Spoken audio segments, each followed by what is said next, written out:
Hi മക്കളെ, 2025 ജെഇക്ക് വേണ്ടി prepare ചെയ്യുന്ന, ഈ വർഷം ബോർഡ് എക്സാം എഴുതി അടുത്ത കൊല്ലം ജെഇ എഴുതാൻ ഉദ്ദേശിക്കുന്ന കുട്ടികളെടുത്താണ് എനിക്കിന്ന് സംസാരിക്കാനുള്ളത്. അതും പ്രത്യേകിച്ച് മാത്തമാറ്റിക്സിനെ കുറിച്ച്. അപ്പം മാത്തമാറ്റിക്സിനെ എങ്ങനെ അപ്രോച്ച് ചെയ്യണം ജെഇയിലേക്ക് വരുമ്പോൾ, ബോർഡ് എക്സാമും NCERT-യും അല്ലെങ്കിൽ ജെഇ ഒക്കെ തമ്മിലുള്ള മാത്തമാറ്റിക്സിലുള്ള വ്യത്യാസങ്ങൾ എന്തൊക്കെയാണ് എന്നാണ് ഞാനിന്ന് പറയാൻ പോകുന്നത്. ഒരുപാട് സമയമൊന്നും ഉണ്ടാവില്ല, കുറച്ച് നേരമുള്ളൂ. പക്ഷെ ഇത് ശ്രദ്ധിച്ച് കേൾക്കണം. പിന്നീട് നിങ്ങളിത് മനസ്സിലാക്കുകയാണെങ്കിൽ നിങ്ങൾക്ക് സങ്കടം തോന്നുന്നത് മുന്നേ അറിയേണ്ട കാര്യമാണല്ലോ. അതുകൊണ്ടാണ് ഇപ്പം തന്നെ പറയുന്നത്. ഇപ്പം തന്നെ അത് ശ്രദ്ധിച്ച് കേൾക്കാം. അപ്പം മാത്തമാറ്റിക്സ് എന്തുകൊണ്ടാണ് ഇമ്പോർട്ടൻ്റ് ആവുന്നത് എന്നുള്ളതാണ് ആദ്യം ഞാൻ പറയാൻ പോകുന്നത്. ഒന്നാമത്തെ കാര്യം, നമുക്കറിയാം ജെഇയിൽ 3 സബ്ജക്റ്റാണുള്ളത്. ഈ 3 സബ്ജക്റ്റിൽ ഫിസിക്സ്, കെമിസ്ട്രി, മാത്തമാറ്റിക്സിന് ഈക്വൽ വെയിറ്റേജ് ആണെന്ന് മനസ്സിലാക്കുക. അപ്പോൾ അതുകൊണ്ട് തന്നെ ഒരു കോർ സബ്ജക്റ്റ് റിക്വയർമെൻ്റ് ആണ് മാത്തമാറ്റിക്സ് എന്ന് പറയുന്നത്. അതുമാത്രമല്ല, നമ്മൾ മാത്തമാറ്റിക്സ് ഒക്കെ ഇഷ്ടപ്പെടുന്നത് കൊണ്ടാണല്ലോ നമ്മൾ ജെഇ ആസ്പിരൻസ് ആവുന്നതും അതുപോലെ എഞ്ചിനീയറിങ്ങോ അല്ലെങ്കിൽ ടെക്നോളജി മേഖലയിലൊക്കെ പോകണമെന്ന് ആഗ്രഹിക്കുന്നത്.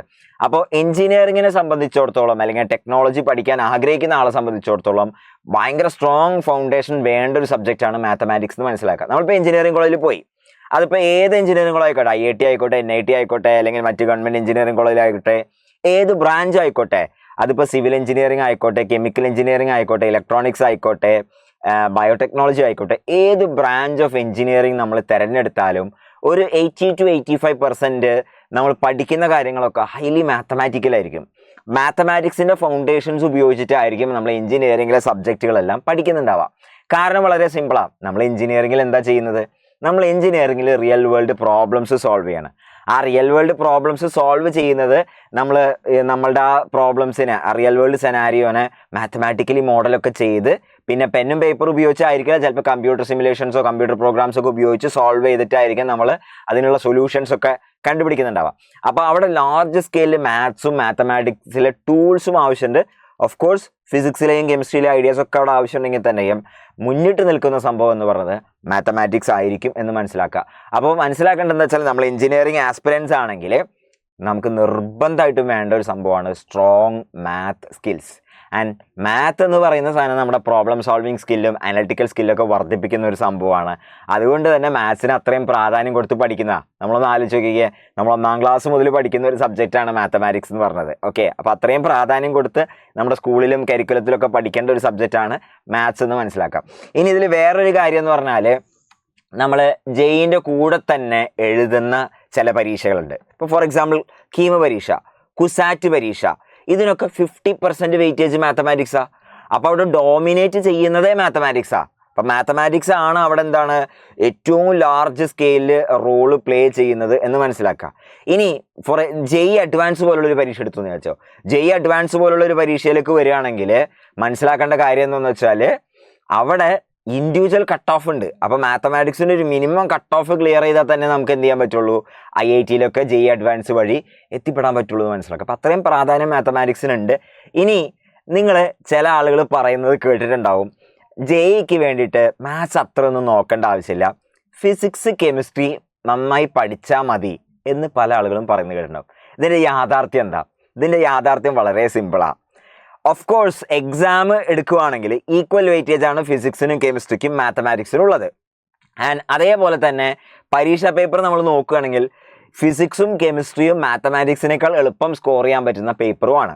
ഓക്കെ, അപ്പോൾ സ്വാഭാവികമായിട്ടും പരീക്ഷയിൽ ഹയർ സ്കോർ നേടാൻ പറ്റുന്ന സബ്ജക്റ്റ് മാത്സിനേക്കാൾ ബെറ്റർ ആയിട്ട് നമുക്ക് എന്ത് ചെയ്യാൻ പറ്റും? ഫിസിക്സ് കെമിസ്ട്രിയിലേക്ക് പറ്റും.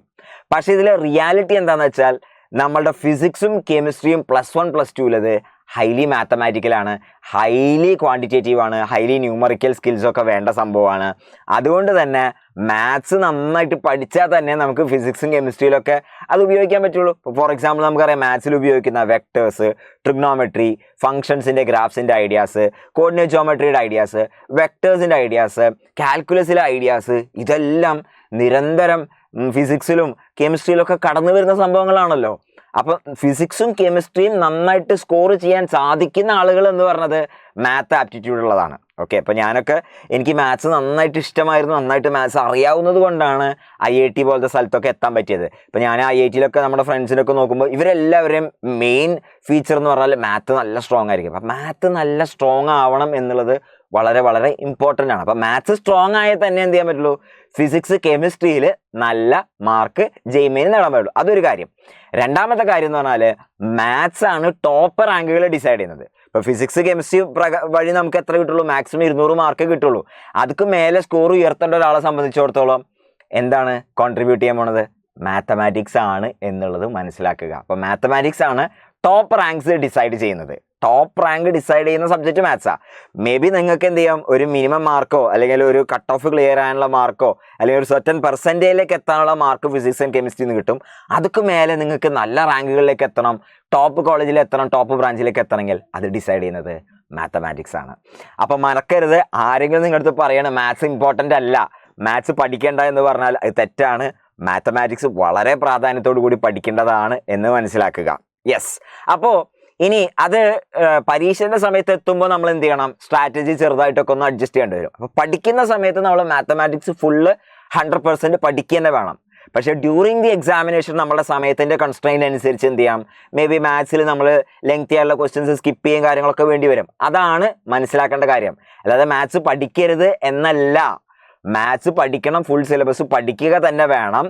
ഡ്യൂറിങ് ദി എക്സാമിനേഷൻ നമ്മളുടെ ടൈം കൺസ്ട്രെയിൻ അനുസരിച്ച് maybe you can afford to skip a few questions. അത് ഡ്യൂറിങ് ദി എക്സാം മാത്രം ചെയ്യേണ്ട ഒരു കാര്യമാണ്. അപ്പോൾ ഡ്യൂറിങ് ദി എക്സാം നമ്മൾ ഏത് ക്വസ്റ്റ്യൻ സ്കിപ്പ് ചെയ്യണമെന്നോ അല്ലെങ്കിൽ ഏത് ക്വസ്റ്റ്യൻ നമ്മൾ അറ്റൻഡ് ചെയ്യണോ എന്നുള്ള ഐഡിയ ഉണ്ടാവണമെങ്കിൽ പോലും നമുക്ക് മാത്സിൽ നല്ല സ്ട്രോങ് സ്കിൽ ഉണ്ടാവണം എന്ന് മനസ്സിലാക്കുക. ആൻഡ് അതേപോലെ തന്നെ IIT-യിലൊക്കെ എത്തണമെന്നാണ് നിങ്ങൾ ആഗ്രഹിക്കുന്നതെങ്കിൽ അവിടുത്തെ അൾട്ടിമേറ്റ് സ്കില്ല് എന്ന് പറയുന്നത് മാത്ത് സ്കില്ലാണ് എന്ന് മനസ്സിലാക്കുക. കാരണം അതിലത്തെ GE അഡ്വാൻസിലെ ഫിസിക്സും കെമിസ്ട്രിയും ഒക്കെ in particular highly mathematical aptitude test ചെയ്യുന്ന പേപ്പേഴ്സ് തന്നെയായിരിക്കും എന്ന് മനസ്സിലാക്കുക. അപ്പോൾ ഇനി എന്തുകൊണ്ടാണ് പല ആളുകളും ജെയിൻ്റെ മാത്സ് ടഫാണ് എന്നുള്ള രീതിയിൽ പ്രചരിപ്പിക്കുന്നത്? പല ആളുകളും മാത്സ് ടഫാണ് എന്ന് നിങ്ങളൊക്കെ എല്ലാവരും പറയുന്നത് കേട്ടിട്ടുണ്ടാവും. അതിനുള്ള കാരണം എന്താണെന്നും കൂടി നമുക്ക് നോക്കാം. ഇപ്പം നമ്മൾ 10ാം ക്ലാസ് കഴിഞ്ഞു, +2 ഒക്കെ കഴിഞ്ഞു, ബോർഡ് എക്സാം ഒക്കെ കഴിഞ്ഞിട്ടാണല്ലോ നമ്മൾ ഈ ജെയിനെ കുറിച്ച് ചിന്തിക്കുന്നത്. അപ്പോൾ ബോർഡ് എക്സാമിന് പലപ്പോഴും നമ്മൾ ചെയ്യുന്നത് എന്താ വെച്ചാൽ നമ്മുടെ കയ്യിൽ NCERT എന്ന് പറഞ്ഞ പ്രിസ്ക്രൈബ്ഡ് ടെക്സ്റ്റ് ബുക്ക് ഉണ്ട്. അപ്പോൾ പലപ്പോഴും പല ആളുകളും ചെയ്യുന്ന ഒരു കാര്യം എന്താണെന്ന് വെച്ചാൽ ഈ NCERT പുസ്തകം എടുത്താൽ NCERT ആക്ച്വലി 4 പുസ്തകങ്ങളാണ് ഉള്ളത്. +1 NCERT ഉണ്ട്, +1 NCERT എക്സാംപ്ലർ പ്രോബ്ലം ബുക്ക് ഉണ്ട്, +2 NCERT ടെക്സ്റ്റ് ബുക്ക് ഉണ്ട്, +2 NCERT എക്സാംപ്ലർ പ്രോബ്ലം ബുക്ക് ഉണ്ട്. അപ്പോൾ ഐഡിയലി ഈ 4 ബുക്ക് ചേർന്നതാണ് NCERTൻ്റെ സിലബസ് ഉൾക്കൊള്ളുന്ന മാത്തമാറ്റിക്സ് ടെക്സ്റ്റ് ബുക്കുകൾ. പലപ്പോഴും നമ്മൾ ഈ ബുക്കുകളിലുള്ള മുഴുവൻ പ്രോബ്ലംസ് ഒന്നും ചെയ്ത് നോക്കാറില്ല, കാരണം അതിൻ്റെ ആവശ്യം വരാറില്ല. ബോർഡ് എക്സാമിന് വരുന്ന പല ചോദ്യങ്ങളും നമ്മൾ പ്രീവിയസ് ഇയർ ഒരു 10 വർഷത്തെ ക്വസ്റ്റ്യൻ പേപ്പറൊക്കെ ചെയ്ത് നോക്കിയാൽ നമുക്ക് എന്ത് ചെയ്യാൻ പറ്റും? ആ പ്രീവിയസ് ഇയർ 10 ക്വസ്റ്റ്യൻ എന്ന് 10 വർഷത്തെ എന്ന് പറഞ്ഞാൽ മേ ബി എത്ര, ഒരു 200 ക്വസ്റ്റ്യനോ അല്ലെങ്കിൽ 300 ക്വസ്റ്റ്യനൊക്കെ ഉണ്ടാവും. അത്രയും ക്വസ്റ്റ്യൻസ് നമ്മൾ ചെയ്ത് നോക്കിയാൽ തന്നെ നന്നായിട്ട് സ്കോർ ചെയ്യാൻ പറ്റുന്ന രീതിയിലാണ് നമ്മളുടെ സ്കൂൾ സിസ്റ്റംസ് വർക്ക് ചെയ്യുന്നത്. അതുകൊണ്ട് തന്നെ പല ആളുകളും, എല്ലാവരും എന്നല്ല, പല ആളുകളും എന്താ ചെയ്യുന്നതെന്ന് വെച്ചാൽ ഈ ടെക്സ്റ്റ് ബുക്ക് മുഴുവനും A to Z ഒന്നും സോൾവ് ചെയ്യാൻ മെനക്കെടാറില്ല. അപ്പോൾ NCERT പുസ്തകം അത്രയും ഇമ്പോർട്ടൻറ്റ് സംഭവമാണ്, കാരണം ഇത് ബേസിക് സംഭവമാണ്. ഇപ്പോൾ ഫിസിക്സ് കെമിസ്ട്രി ഒക്കെ NCERT പഠിക്കുന്ന പല ആളുകളും ചിലപ്പോൾ മാത്തമാറ്റിക്സ് NCERT അത്ര ഗൗനിച്ചിട്ടുണ്ടാവില്ല.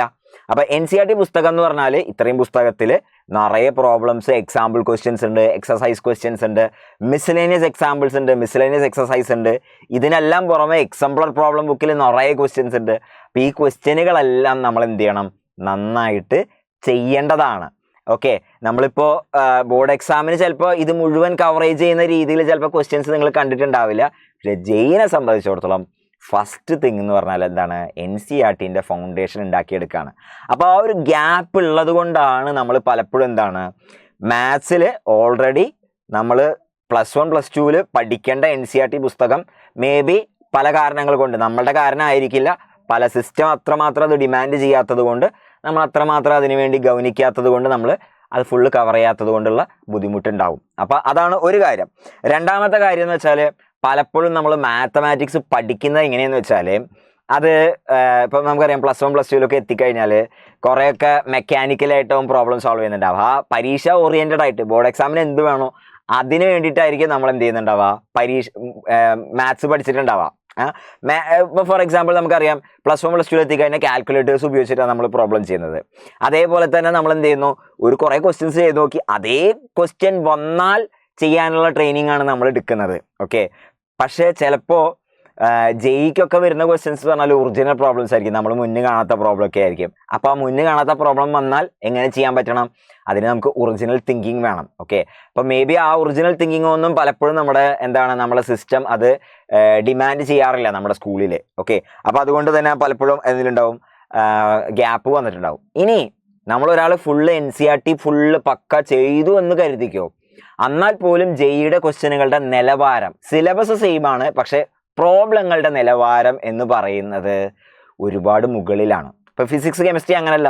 ഫിസിക്സ് കെമിസ്ട്രി ഒരാൾ NCERT മുഴുവൻ അരച്ച് കലക്കി പഠിച്ചാൽ അയാൾക്ക് ജെയ്ക്ക് വരുന്ന എല്ലാ ചോദ്യങ്ങളും ഓൾമോസ്റ്റ് 100% സോൾവ് ചെയ്യാൻ പറ്റും. എന്നാൽ മാത്തമാറ്റിക്സിൽ NCERTക്ക് കുറച്ചും കൂടി മുകളിലാണ് നമ്മുടെ ജെയിൻ്റെ പ്രോബ്ലംസ്. സിലബസ് സെയിം ആണെങ്കിലും പ്രോബ്ലങ്ങളുടെ നിലവാരം നിൽക്കുന്നത് മുകളിലാണ്. അപ്പോൾ അങ്ങനെയും ഒരു ഗ്യാപ്പ് അവിടെ വരുന്നുണ്ട്. അപ്പോൾ ഇങ്ങനെ ചില പ്രോബ്ലംസ് ഒക്കെ ഉള്ളതുകൊണ്ട്, അതായത് ഞാൻ പറഞ്ഞ കാര്യങ്ങൾ എന്തൊക്കെയാണ്, നമ്മൾ സ്കൂളിൽ നിന്ന് അത്രയും റിഗറസ് ആയിട്ട് പഠിച്ചിട്ടില്ല. സ്കൂളിൽ നിന്ന് നമ്മൾ കാൽക്കുലേറ്റേഴ്സ് ഒക്കെ ഉപയോഗിച്ച് ലാസ്റ്റ് മിനിറ്റ് ഒരു മെമ്മറൈസേഷൻ മോഡലിലൊക്കെ പഠിച്ചു മനസ്സിലാക്കാതെയൊക്കെ പലപ്പോഴും നമ്മൾ പ്രോബ്ലംസ് ഒക്കെ ചെയ്തിട്ടുണ്ടാവുക. ആൻഡ് അതേപോലെ തന്നെ സ്കൂളിൽ പഠിക്കുന്ന ഫുൾ സിലബസ് അല്ലെങ്കിൽ NCERT പുസ്തകത്തെക്കാൾ ഒരുപാട് മേലെയൊക്കെയാണ് ജെയിൻ്റെ മാത്തമാറ്റിക്സ് വരുന്നത്. ഇതൊക്കെ കൊണ്ടാണ് സാധാരണഗതിയിൽ മാത്തമാറ്റിക്സ് ബുദ്ധിമുട്ടാണ് എന്ന് പറയുന്നത്. ശരി, അപ്പോൾ നെക്സ്റ്റ് നിങ്ങളുടെ ചോദ്യം എന്തായിരിക്കും എന്ന് വെച്ചാൽ, മാത്സ് എങ്ങനെ നന്നായിട്ട് പഠിക്കാൻ പറ്റും, എങ്ങനെയാണ് മാത്സിൽ നമുക്ക് നല്ല സ്കില്ല് ഉണ്ടാക്കിയെടുക്കുക? അപ്പോൾ മാത്സിൽ നല്ല സ്കില്ല് ഉണ്ടാക്കിയെടുക്കാനുള്ള ഒരു മെത്തേഡ് എന്ന് പറഞ്ഞാൽ ഇതിൽ നല്ല സ്ട്രോങ് ഫൗണ്ടേഷൻ ഉണ്ടാവുക എന്നുള്ളതാണ്. ഓക്കെ, അപ്പോൾ NCERT പുസ്തകം നമുക്ക് തുറവായിട്ട് അറിയണം. NCERT പുസ്തകത്തിൽ നിന്ന് ക്വസ്റ്റ്യൻ ജെയ്ക്ക് വരുമോ എന്ന് ചോദിച്ചാൽ വന്നിട്ടുണ്ട്. എല്ലാ വർഷവും ജെയ് മെയിന് NCERT പുസ്തകത്തിലെ സെയിം ക്വസ്റ്റ്യൻസ് അല്ലെങ്കിൽ modified questions, slightly modified question, അത് NCERT ടെക്സ്റ്റ് ബുക്കിൽ നിന്നും NCERT എക്സാംപ്ലർ പ്രോബ്ലം ബുക്കിൽ നിന്നൊക്കെ എല്ലാ വർഷവും ജെയ്ക്ക് വരുന്നുണ്ട്. അപ്പോൾ NCERT പുസ്തകം നമുക്ക് തുറവായിട്ട് അറിയണം. അതിലത്തെ ക്വസ്റ്റ്യനുകളെല്ലാം നമുക്ക് എന്ത് ചെയ്യാൻ പറ്റണം, കവർ ചെയ്യാൻ പറ്റണം. ഇനി ജെയ്ക്ക് വേണ്ടി പ്രിപ്പയർ ചെയ്യുമ്പോൾ സ്വാഭാവികമായിട്ടും ജെയിൻ്റെ PYQ പ്രീവിയസ് ഇയർ ക്വസ്റ്റ്യൻസ് ആണ് നമ്മൾ ചെയ്തു നോക്കേണ്ടത്. അപ്പോൾ large number of previous year questions നമ്മുടെ കയ്യിലുണ്ട്. അപ്പോൾ അതുകൊണ്ട് തന്നെ അത് തന്നെ ധാരാളമാണ്. അപ്പോൾ അത് തന്നെ ധാരാളം ചെയ്ത് പ്രാക്ടീസ് ചെയ്താൽ തന്നെ നമുക്ക് നന്നായി ചെയ്യാൻ പറ്റും. പക്ഷേ ഈ പ്രീവിയസ് ഇയർ ക്വസ്റ്റ്യൻസ് ചെയ്യുന്നതിന് മുമ്പ് നമുക്ക് NCERT ചെയ്യാൻ അറിഞ്ഞാൽ തന്നെ എന്ത് ചെയ്യാൻ പറ്റുള്ളൂ, ഈ പ്രീവിയസ് ഇയർ നമുക്ക് ചെയ്യാൻ സാധിക്കുള്ളൂ. കാരണം ഞാൻ പറഞ്ഞല്ലോ, ഇത് തമ്മിലുള്ള ലെവലിലുള്ള വ്യത്യാസമുണ്ടെന്ന് മനസ്സിലാക്കുക. അപ്പോൾ നമ്മൾ NCERT നല്ല സ്ട്രോങ് ഫൗണ്ടേഷൻ ഉണ്ടാക്കുകയും പിന്നെ എന്ത് ചെയ്യണം, ധാരാളം പ്രോബ്ലംസ് പ്രാക്ടീസ് ചെയ്യണം. ഇപ്പം നമ്മളെല്ലാവരും സാധാരണ മനുഷ്യന്മാരാണ്. എക്സ്ട്രാ ഓർഡിനറി ഇൻ്റലിജൻ്റ് ആയിട്ടുള്ള രാമാനുജനോ അല്ല അങ്ങനത്തെ ആളുകളൊന്നും അല്ല. നമ്മൾ സാധാരണ ഇൻ്റലിജൻറ്റ്, നമുക്ക് നല്ല ഇൻ്റലിജൻസ് ഉണ്ട്. പക്ഷെ ആ ഇൻ്റലിജൻസ് ഷാർപ്പൻ ചെയ്യാൻ, നമ്മുടെ പ്രോബ്ലം സോൾവിങ് സ്കില്ല് ഷാർപ്പൻ ചെയ്യാനുള്ള നമ്മളെ സംബന്ധിച്ചിടത്തോളം ഒരേ ഒരു വഴി എന്ന് പറഞ്ഞാൽ പ്രാക്ടീസാണ്. ധാരാളം പ്രാക്ടീസ് ചെയ്യുക. അപ്പോൾ ഞാൻ എങ്ങനെ പഠിച്ചതെന്ന് വെച്ചാൽ ധാരാളം പ്രോബ്ലംസ് ചെയ്ത് തന്നെയാണ് ഞാൻ മാത്സ് പഠിച്ചുള്ളതെന്ന് മനസ്സിലാക്കുക. അപ്പോൾ ഞാനിപ്പോഴും പറയുന്നു, ജെയ് ക്രാക്ക് ചെയ്യാൻ വേണ്ട അൾട്ടിമേറ്റ് സ്കിൽ എന്ന് പറയുന്നത് KPS എന്ന് ഞാൻ വിളിക്കുന്ന നാക്ക് ഓഫ് പ്രോബ്ലം സോൾവിങ് ആണ്. ആൻഡ് നാക്ക് ഓഫ് പ്രോബ്ലം സോൾവിങ് ഉണ്ടാക്കിയെടുക്കാനുള്ള വഴി എന്ന് പറഞ്ഞാൽ പ്രാക്ടീസാണ്. ഓക്കെ, തറോ പ്രാക്ടീസാണ് നമുക്ക് വേണ്ടത് എന്ന് മനസ്സിലാക്കും. ധാരാളം പ്രോബ്ലംസ് ചെയ്ത് അപ്പോൾ സ്വാഭാവികമായിട്ട് ധാരാളം സമയമൊക്കെ സ്പെൻഡ് ചെയ്തിട്ടാണ് വേണ്ടി വരുന്നത്. അപ്പോൾ നിങ്ങൾക്ക് സ്വാഭാവികമായിട്ട് സംശയം എന്താണെന്ന് വെച്ചാൽ, 2025 ജെയ്ക്ക് ഞാൻ പ്രിപ്പയർ ചെയ്യുമ്പോൾ ഇതിന് ഞാൻ എന്ത് ചെയ്യണം, അല്ലെങ്കിൽ സൈലം ഇതിന് എന്താണ് പ്ലാൻ ചെയ്യുന്നത് മാത്തമാറ്റിക്സിന് വേണ്ടിയിട്ട്? അപ്പോൾ അതിൽ ഞാൻ പറയട്ടെ, നമ്മൾ അടുത്ത കൊല്ലം 2025 മാത്തമാറ്റിക്സിലേക്ക് വേണ്ടിയിട്ട് നിങ്ങളുടെ ഈ എല്ലാ പെയിൻ പോയിന്റുകളും, നിങ്ങളുടെ പ്രശ്നങ്ങളെല്ലാം അഡ്രസ്സ് ചെയ്യുന്ന രീതിയിലാണ് നമ്മളുടെ മെറ്റീരിയൽസും ക്ലാസ്സുകളും നമ്മുടെ സിസ്റ്റംസും ഒക്കെ ഉണ്ടാക്കിയിരിക്കുന്നത് മനസ്സിലാക്കുക.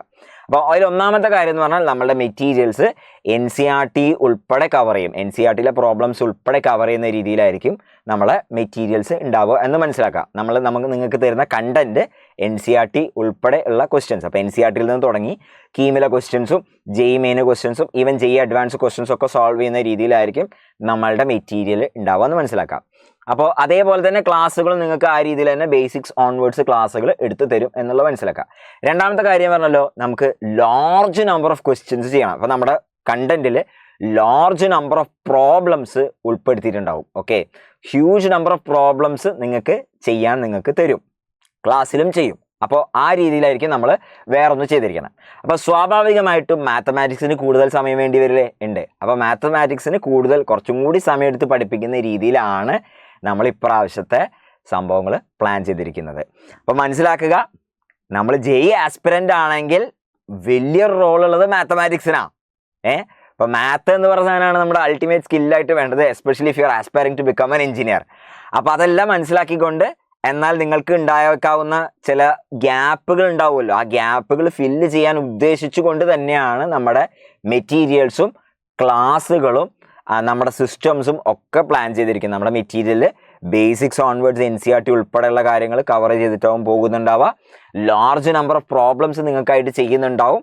അതേപോലെ തന്നെ നിങ്ങൾക്ക് കൂടുതൽ സമയം മാത്തമാറ്റിക്സിന് സ്പെൻഡ് ചെയ്യുന്നുണ്ടാവും ടീച്ചേഴ്സ്. അപ്പോൾ ഈ കാര്യങ്ങളൊക്കെ മനസ്സിലാക്കാം. നിങ്ങൾ ചെയ്യേണ്ട ഒരേ ഒരു കാര്യം എന്ന് പറഞ്ഞാൽ ഈ സിസ്റ്റമായിട്ട് നിങ്ങൾ എന്ത് ചെയ്യുക, മുന്നോട്ട് പോയി സിസ്റ്റം നിങ്ങൾ അഡോപ്റ്റ് ചെയ്യുക. നിങ്ങൾ കൃത്യമായിട്ട് ഇത് ഫോളോ ചെയ്യുക. ഈ നമ്മൾ തരുന്ന സ്ട്രാറ്റജി കൃത്യമായിട്ട് ഫോളോ ചെയ്താൽ നിങ്ങൾക്ക് മാത്തമാറ്റിക്സിൽ ഡ്രമാറ്റിക് ആയിട്ടുള്ള ഇമ്പ്രൂവ്മെൻറ്റ്സ് ഉണ്ടാവും എന്നുള്ളത് മനസ്സിലാക്കുക.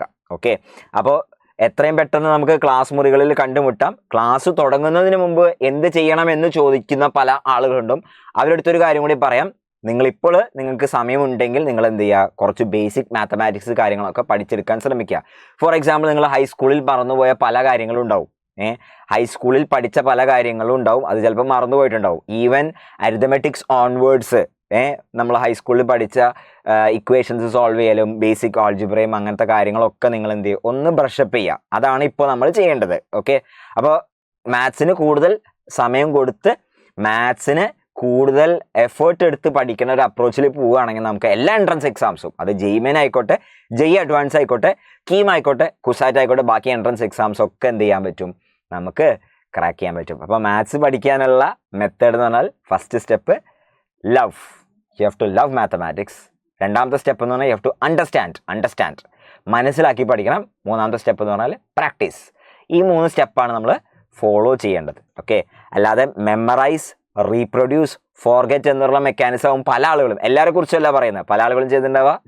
Memorise, reproduce for exam and then forget, അടുത്ത കൊല്ലത്തേക്ക് ഇത് മറന്നു പോയിട്ടാം. അതിന് പകരം ലവ് ദ സബ്ജക്റ്റ്, മാത്സ് ഇഷ്ടപ്പെടുക, അണ്ടർസ്റ്റാൻഡ്, മനസ്സിലാക്കി പഠിക്കുക, ആൻഡ് ദെൻ പ്രാക്ടീസ്. ആ പ്രാക്ടീസിൽ കൂടെ you can become a master of mathematics. See you soon. By.